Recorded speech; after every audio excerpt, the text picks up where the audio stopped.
Bendiciones, amados hermanos, que Jehová les bendiga esta mañana poderosamente.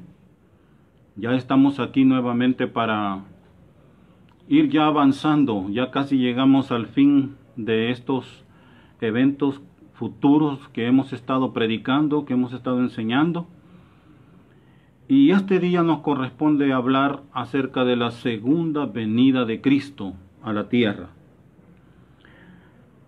Un saludo para todos nuestros hermanos, los que nos escriben ahí a nuestro WhatsApp y nos mandan muestras de cariño. Gracias, amados hermanos, por sus oraciones, por sus buenos deseos para con este servidor. Les saludamos en el nombre de Cristo Jesús. En la enseñanza anterior, hermanos, estudiábamos a la luz de la palabra todos los eventos catastróficos que van a suceder en la gran tribulación. Y mirábamos allí que hasta que sea consumada la ira de Dios, entonces es cuando va a aparecer la señal del Hijo del Hombre en los cielos en su segunda venida. Vamos a comprobar esto en el libro de Mateo, el Evangelio de Mateo, capítulo 24. Le voy a pedir que me acompañe, hermanos, a leer Mateo 24, versículo 29, la palabra de Dios dice así: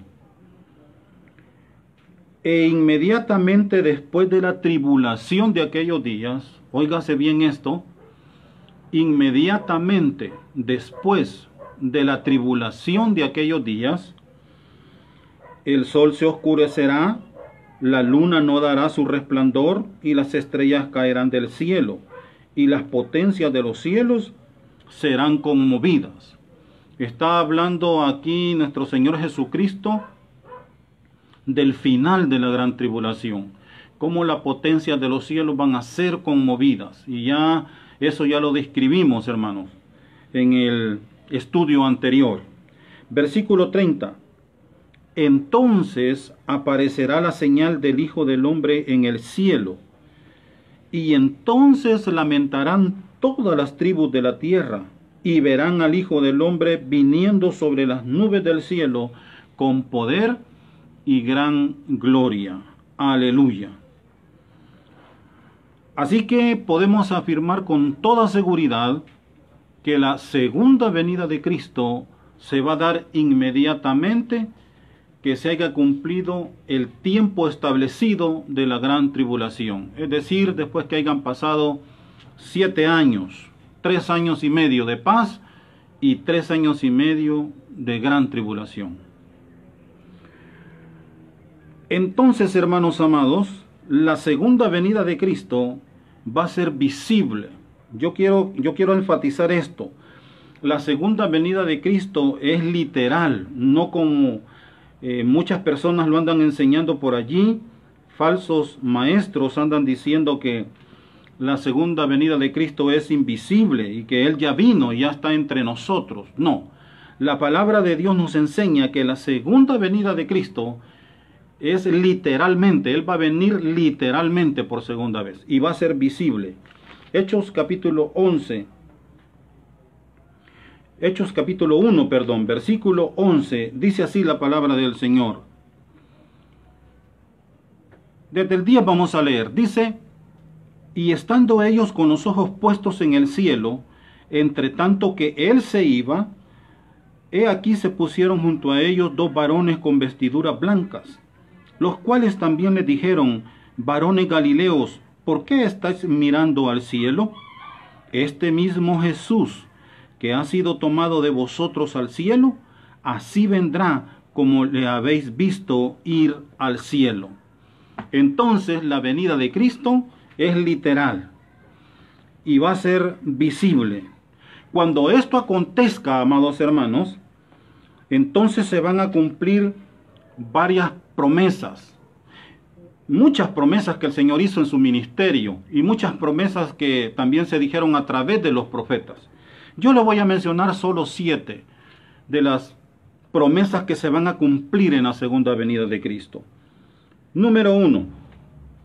La palabra de Dios dice, proféticamente hablando de la segunda venida de Cristo, que sus pies se van a asentar, Él va a tocar tierra en el monte de los olivos. Esto fue profetizado por el profeta Zacarías en el capítulo 14 y versículo 4, dice la palabra del Señor. Y se afirmarán sus pies en aquel día sobre el monte de los olivos, que está enfrente de Jerusalén al oriente.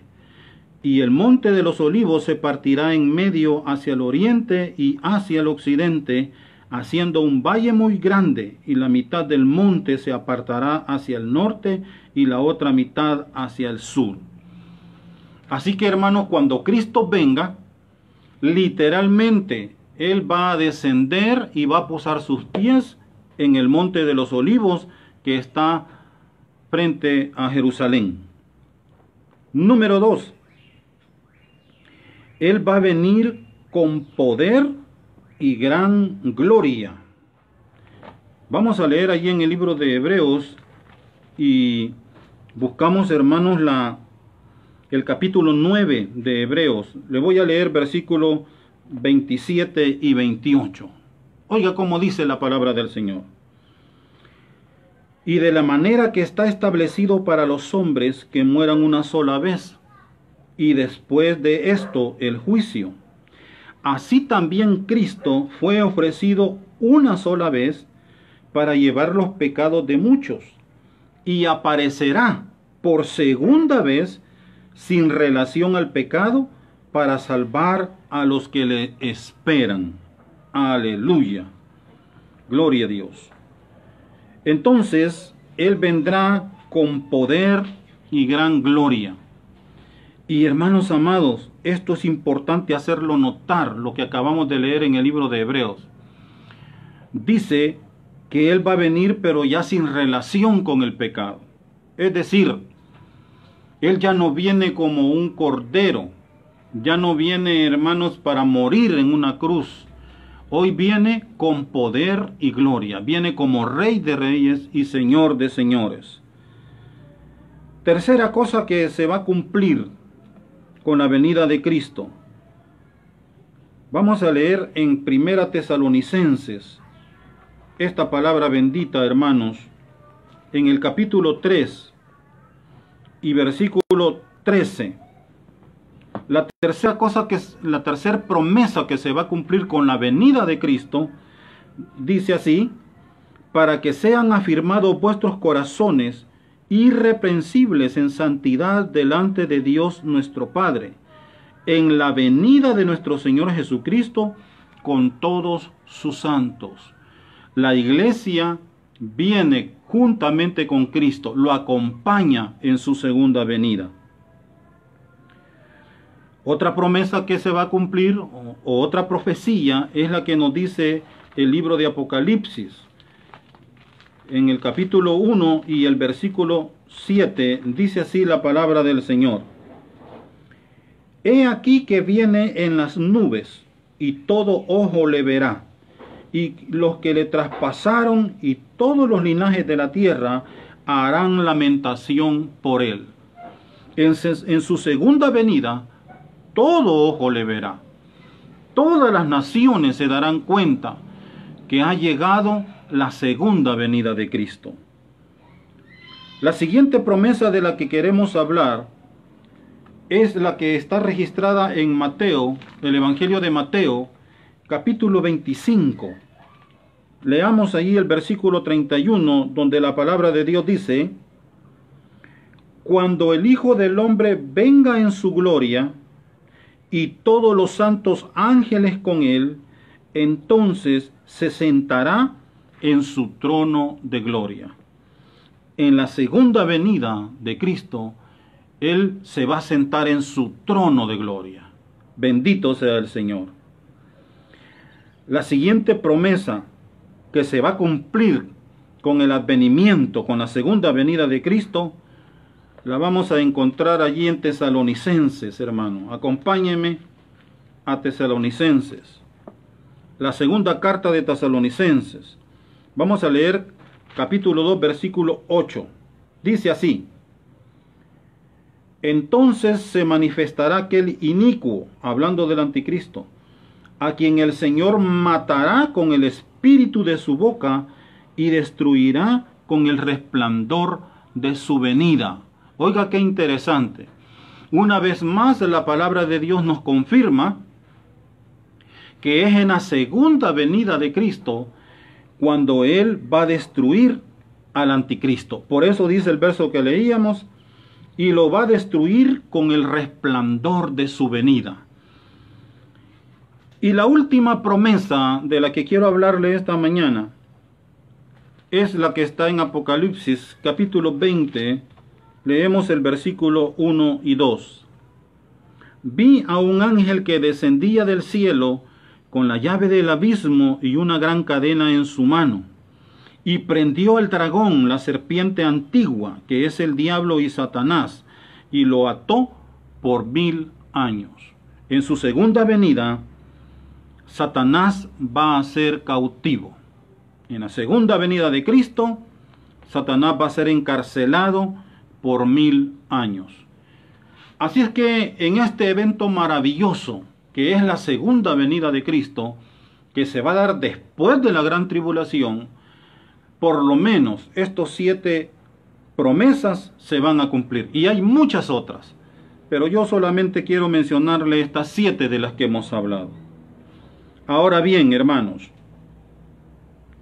habiendo dicho esto, vamos a escudriñar la parte de Apocalipsis, donde se nos relata cómo va a ser la segunda venida de Cristo. Y vamos a ir versículo por versículo para ir viendo, hermanos, cómo se va a desarrollar este evento maravilloso, la segunda venida de Cristo. Esto se registra en Apocalipsis capítulo 19, desde el versículo 11 al 21. Vamos a leer eso esta mañana. Dice la palabra del Señor así. Versículo 11. Entonces vi el cielo abierto, he aquí un caballo blanco, y el que lo montaba se llama Fiel y Verdadero, y con justicia juzga y pelea. Si usted nota, es Juan el que está recibiendo la visión, la que está recibiendo la información de Apocalipsis. Y él dice, yo vi el cielo abierto. Una manera de ilustrar cómo, hermanos, los cielos se abren y dan paso a un personaje que viene montado en un caballo blanco. Y este que viene montado en un caballo blanco es nada más ni nada menos que nuestro Señor Jesucristo. Es importante resaltar que en una época anterior, en su primera venida a esta tierra, Jesucristo cabalgó sobre un pollino, sobre un asno, cuando hizo su entrada triunfal a Jerusalén. Porque Él iba en paz, Él iba a ofrecerse en sacrificio por la humanidad. Pero en esta ocasión, Él viene montado en un caballo blanco. Siempre los caballos han simbolizado animales que están preparados para la guerra.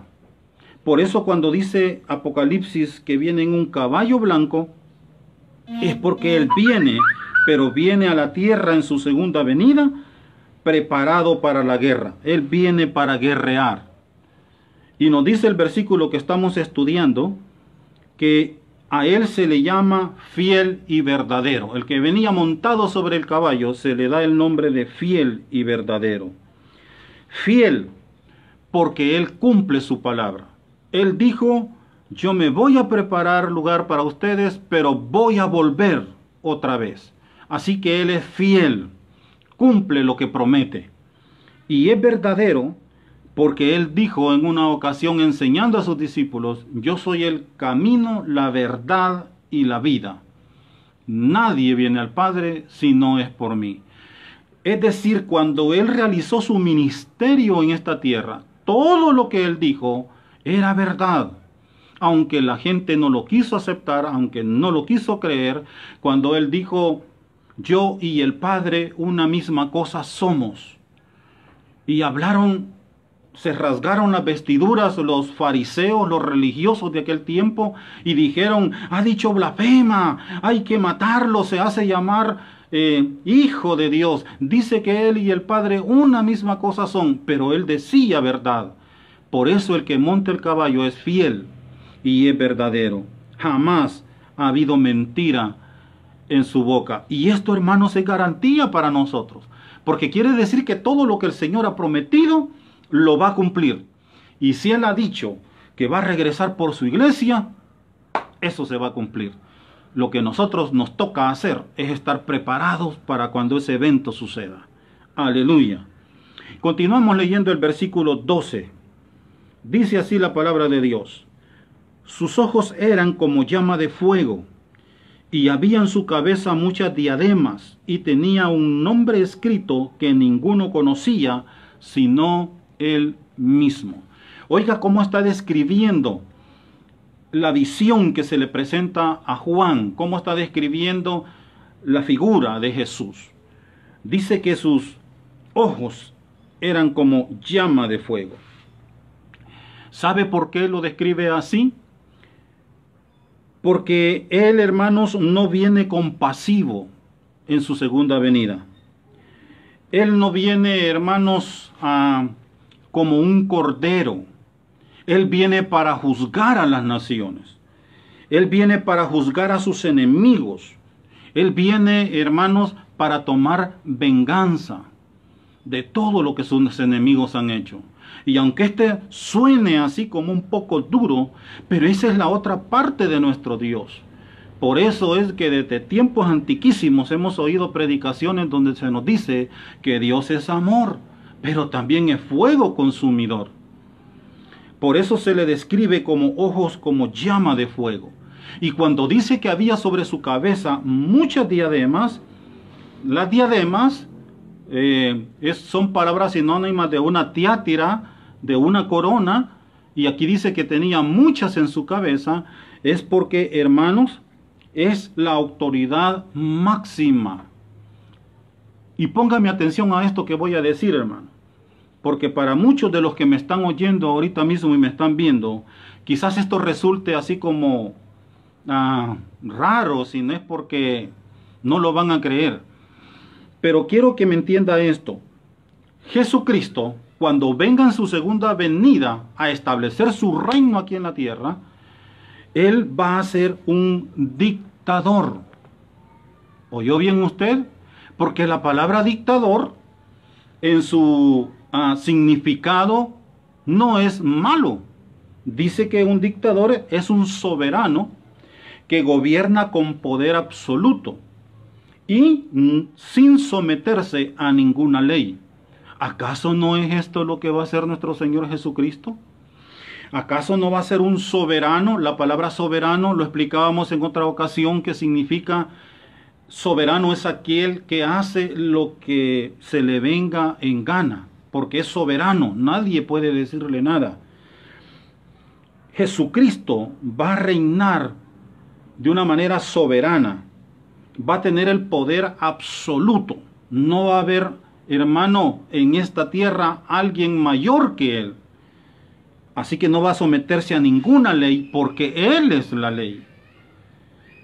A eso se refiere cuando dice, vi muchas diademas sobre sus cabezas. Y sigue diciendo, y tenía un nombre escrito que ninguno conocía, sino Él mismo. Y cuando hemos conversado con unos hermanos sobre esto, han preguntado y hay gente que ha querido averiguar, ¿y cuál será ese nombre que tiene allí que nadie conoce sino que solo Él mismo? Pero a nosotros como iglesia nos debería de bastar lo que se nos explicó allá en el libro de Filipenses. ¿Se acuerda usted? Que Jesucristo dice que siendo Dios no se aferró a eso, sino que se despojó de toda su gloria, descendió a la tierra, se hizo hombre. y en su condición de hombre se humilló hasta la muerte y hasta la muerte de cruz.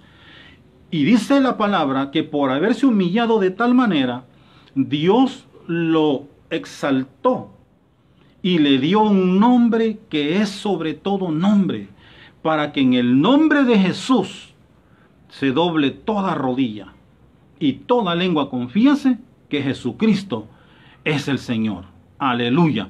Así que yo me atrevería a decir, en base a lo que le estoy diciendo, que ese nombre es Jesús, Jesucristo. Él se va, delante de Él se va a arrodillar todo ser viviente, de los que están en los cielos, de los que están en la tierra y los que están debajo de la tierra. Y toda lengua va a confesar, Jesucristo, Él es el Señor. Bendito sea el nombre de Dios. Si continuamos leyendo allí donde estamos describiendo la venida del Señor Jesucristo, dice en el versículo 13, estaba vestido de una ropa teñida de sangre, y su nombre es el Verbo de Dios. Una ropa teñida de sangre que nos recuerda el sacrificio del Cordero en la cruz del Calvario.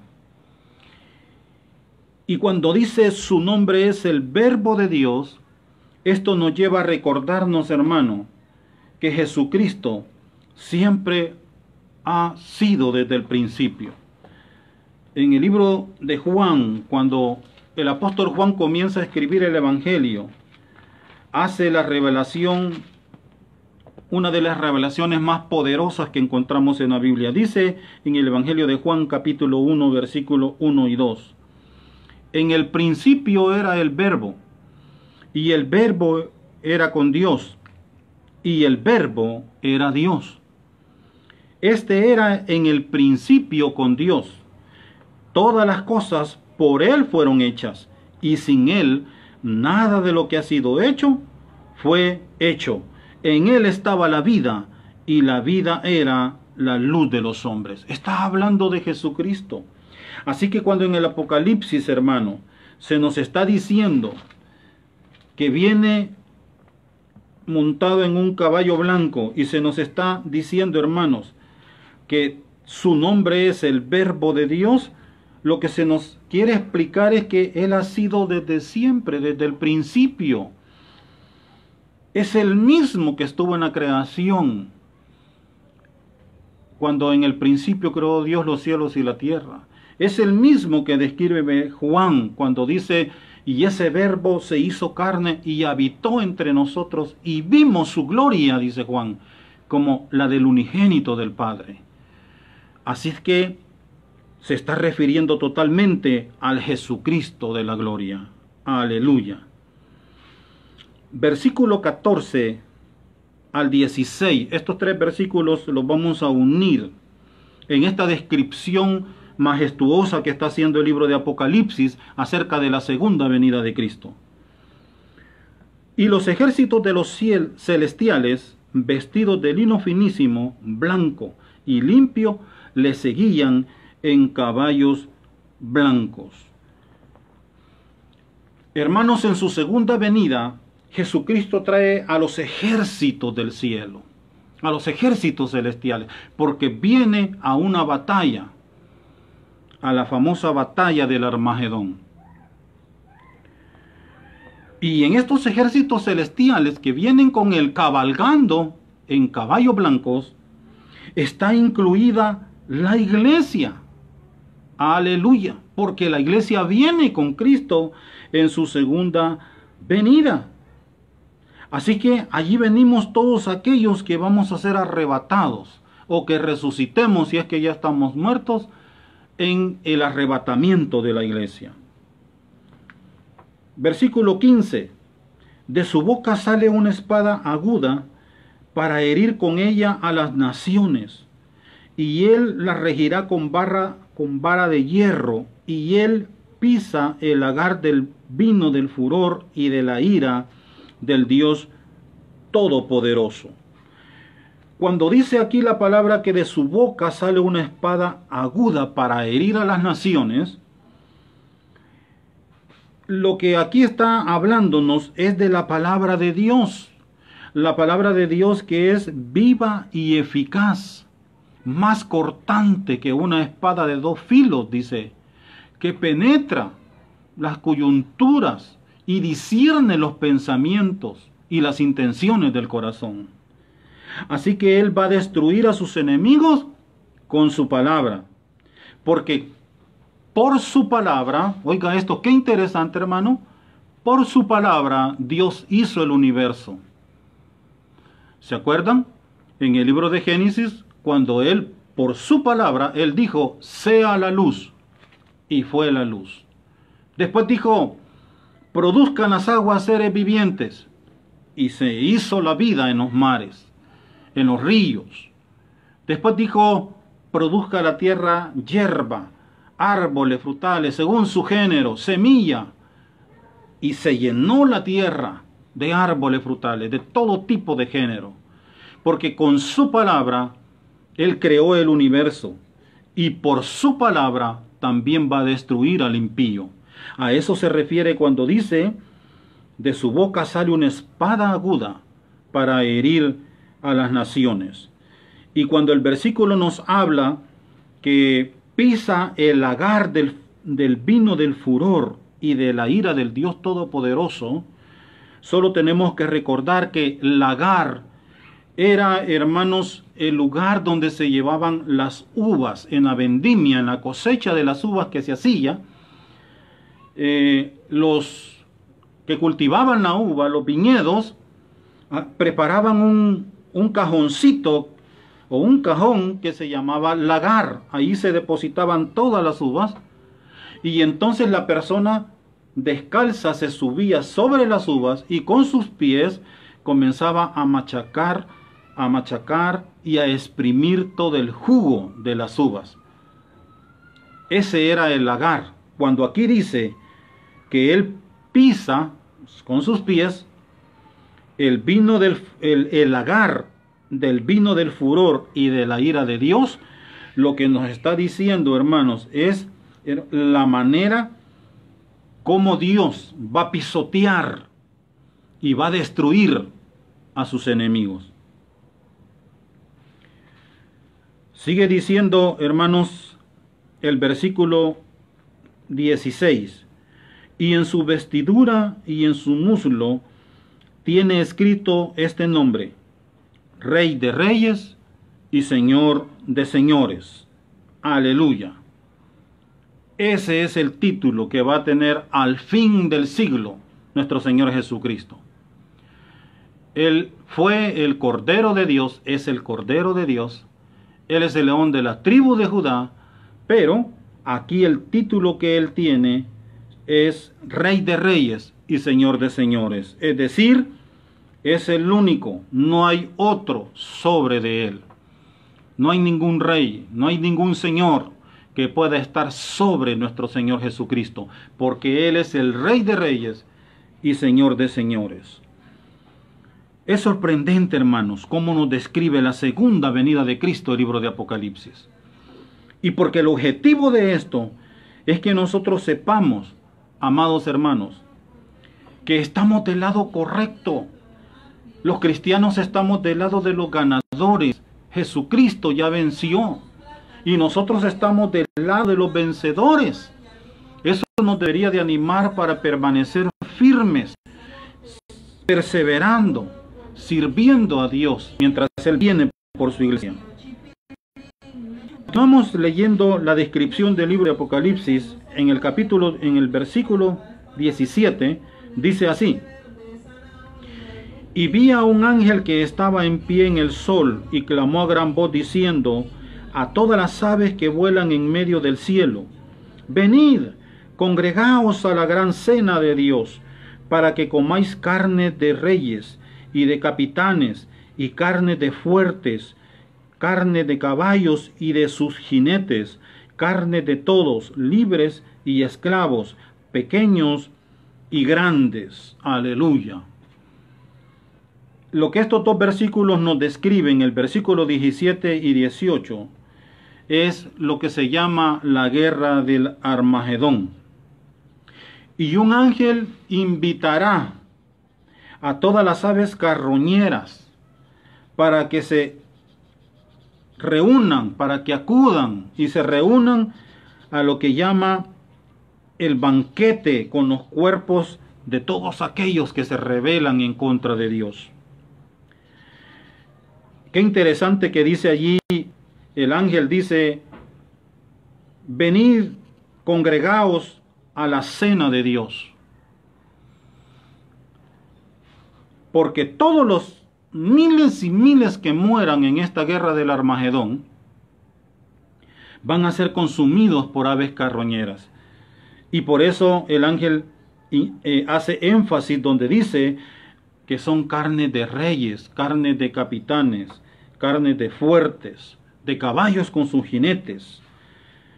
Hermanos, la Biblia no describe con lujo de detalles cómo se va a llevar la guerra del Armagedón, pero sí dice que eso es lo que va a venir a pelear el Señor Jesucristo en su segunda venida. A todas las naciones que se reunieron, si usted se recuerda, cuando veíamos las 7 copas de la ira de Dios, en la 6ª copa es que se seca el río Éufrates, que es la carretera que se prepara para que las naciones se unan para pelear con el Mesías. Bueno, eso está en el siguiente versículo. Vamos a leer versículo 19 y 20, para la gloria del Señor. Dice así: y vi a la bestia, a los reyes de la tierra, a sus ejércitos reunidos para guerrear contra el que montaba el caballo y contra su ejército. Allí estaba la bestia. En la visión que ve Juan dice, yo vi a la bestia. Y vi a los reyes de la tierra y sus ejércitos que se habían unido para venir a pelear, para guerrear contra el que montaba el caballo blanco, es decir, con nuestro Señor Jesucristo. Todos estos reyes que habla aquí, que están ahí reunidos y que la bestia los está dirigiendo, porque por eso dice él, vi la bestia, allí estaba la bestia, allí estaba el anticristo, porque ya sabemos que la bestia es el anticristo. Estos son todos los que engañó y todos los que reunió para pelear con el Cordero. Le voy a leer para que recordemos dónde se nos explica eso. En el capítulo 16 de Apocalipsis, hermanos, en el versículo 13 dice así. El 12 dice, el 6º ángel derramó la copa sobre el río Éufrates, y el agua de éste se secó para que estuviese preparado el camino a los reyes del oriente. Y vi salir de la boca del dragón, y de la boca de la bestia, y de la boca del falso profeta, 3 espíritus inmundos a manera de ranas, pues son espíritus de demonios que hacen señales y van a los reyes de la tierra, a todo el mundo, para reunirlos a la batalla de aquel gran día del Dios Todopoderoso. A eso se refiere cuando está diciendo allí Juan en la visión que vio a la gran bestia y a los reyes reunidos para pelear contra el Cordero. Y dice el versículo 16, y los reunió en el lugar que en hebreo se llama Armagedón. Aleluya. Así que, hermanos, el versículo entonces que estamos estudiando de este capítulo 19 dice que la bestia y los reyes de la tierra se reunieron para pelear contra el Cordero. Y allí estaba la bestia. Pero no solo la bestia, también allí está el falso profeta en medio de ese ejército. Versículo 20 nos dice, y la bestia fue apresada, y con ella el falso profeta, que había hecho delante de ella las señales con las cuales había engañado a los que recibieron la marca de la bestia y habían adorado su imagen. Estos 2 fueron lanzados vivos dentro de un lago de fuego que arde con azufre. Así que en la guerra del Armagedón va a estar el anticristo y el falso profeta. El falso profeta va a ser un líder religioso, el cual va a ser como la mano derecha de la bestia, del anticristo. Y este líder religioso a nivel mundial es el que se va a encargar de convencer a las personas que adoren a la bestia. Y dice que se le va a ser dado poder para hacer prodigios y maravillas con tal de convencer a la gente de que el anticristo es el verdadero Dios. Pero en esta guerra del Armagedón, en la segunda venida de Cristo, ellos dos, dice la palabra, que son apresados y que fueron lanzados a un lago de fuego que arde con azufre.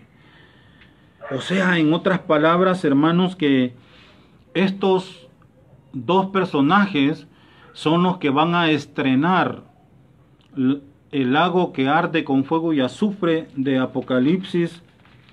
A ver, vamos a leerlo. Apocalipsis 20, donde dice: y el mar entregó los muertos que habían en él, y la muerte y el Hades entregaron los muertos que habían en ellos, y fueron juzgados cada uno según sus obras, y la muerte y el Hades fueron lanzados al lago de fuego. Esta es la muerte segunda. Y el que no se halló inscrito en el libro de la vida fue lanzado al lago de fuego. Este lago de fuego es la muerte segunda, es donde van a pasar la eternidad todos los que rechazaron a Jesús como su Salvador personal. Así que en su segunda venida, Jesucristo pelea y derrota al anticristo, a los ejércitos que se unieron con él, y tanto el anticristo como el falso profeta son los primeros dos que son lanzados al lago que arde con fuego y azufre. Aleluya. El versículo 21 termina de relatarnos los eventos de la segunda venida de Cristo. Dice el versículo 21: y los demás fueron muertos con la espada que salía de la boca del que montaba el caballo, y todas las aves se saciaron de la carne de ellos. Aleluya. Iglesia, usted y yo sabemos que la rebelión del hombre contra Dios es absurda. No hay manera de ganarle a Dios. Y rebelarnos contra Dios es inútil. Y lo único que trae es nuestra propia perdición, la perdición del ser humano.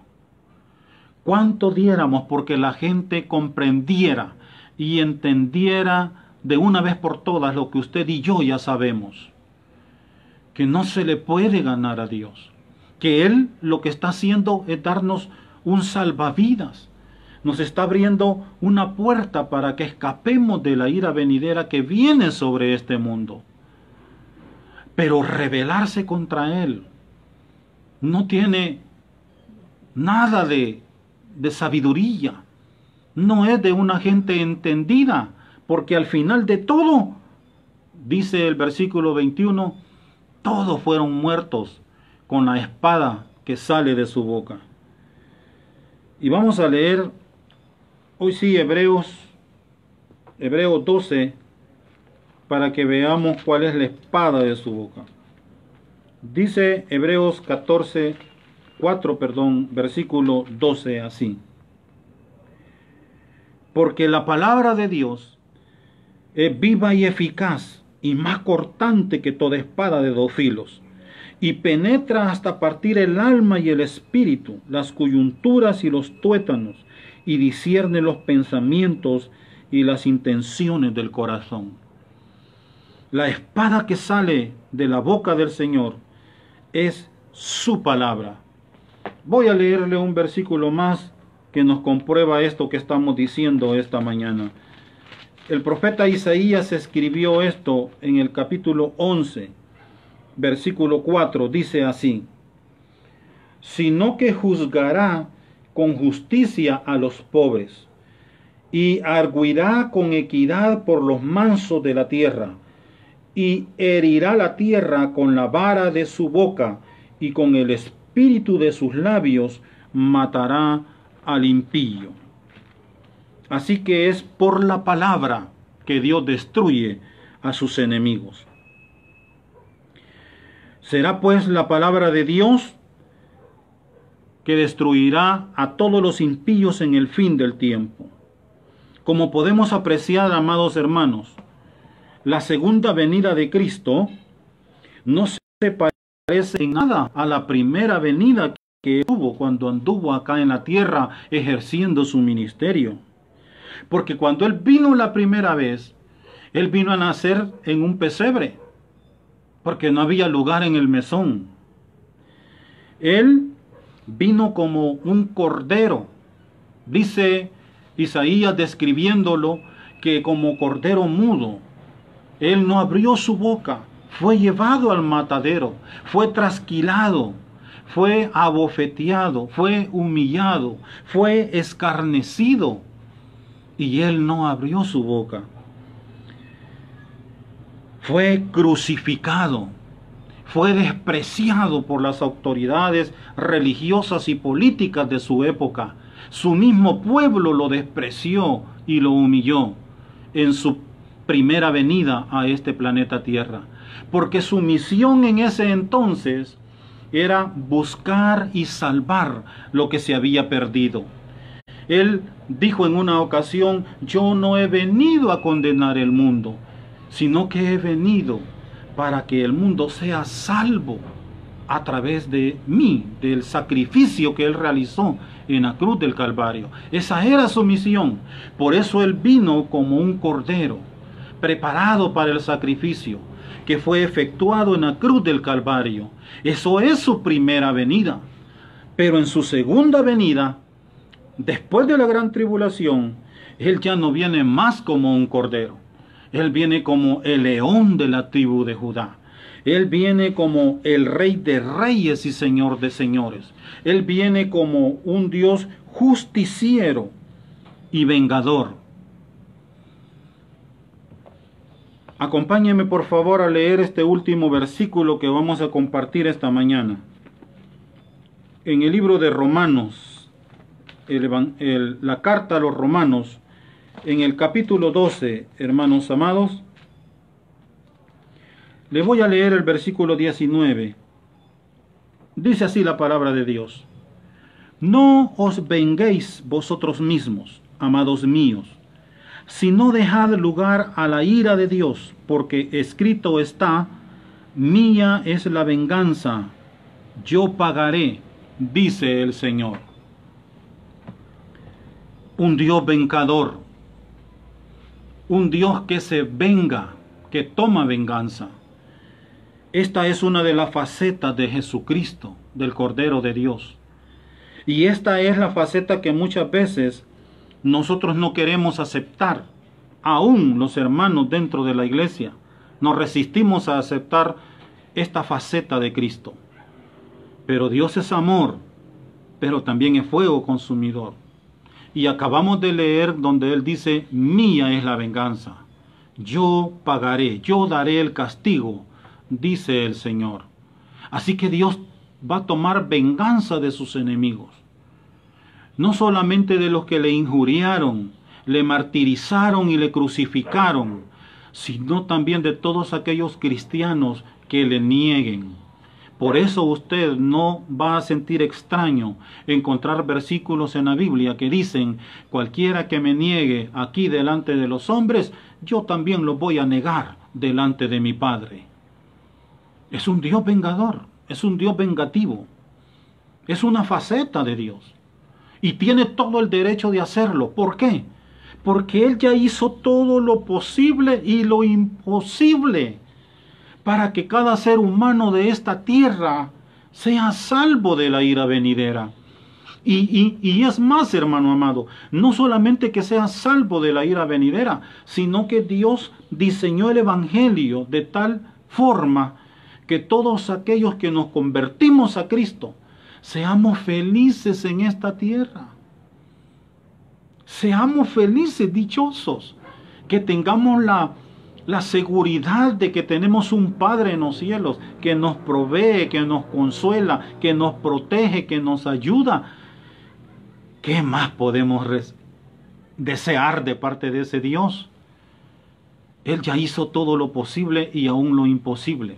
Y si aún así la gente le rechaza, y si aún así hay cristianos dentro de las iglesias que le niegan con su mal testimonio, que le niegan comportándose como que si fueran mundanos, como que si no fueran hijos de la luz, sino como que si siguieran siendo hijos de las tinieblas, entonces sepan todas esas personas y todos los linajes de la tierra que viene un día en el cual Jesucristo tomará venganza de sus enemigos. En su segunda venida, Él ya no viene como cordero. Él viene como el león de la tribu de Judá, como Rey de reyes y Señor de señores. Viene a imponer sus leyes, sus normas, sus reglas, a establecer su reino aquí en la tierra y a gobernar junto con la iglesia por 1000 años. Eso es lo que estaremos viendo en nuestro próximo video, hermanos. Agradezco a Dios la oportunidad que me da dirigirme a ustedes y pido al Espíritu Santo que esta palabra pueda producir en nosotros fruto, mucho fruto, y que no regrese vacía. Que Dios les bendiga esta mañana. Amén.